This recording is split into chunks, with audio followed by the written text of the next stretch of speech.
You're watching How Leap. Let's shut down your laptop using only the keyboard. First, ensure all your work is saved. Press the Alt key and the F4 key together if you are on the Windows desktop. This opens the Shutdown dialog box. Use the arrow keys to select Shutdown from the drop-down menu if it isn't already highlighted, then press the Enter key to confirm. Alternatively, press the Windows key to open the Start menu, then press the Tab key to navigate to the power icon.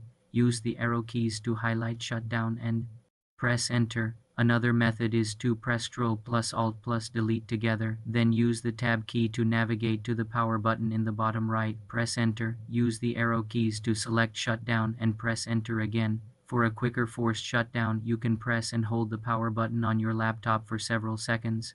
But this is not a keyboard method and should only be used if the system is unresponsive. For more simple computer tutorials, subscribe to the channel.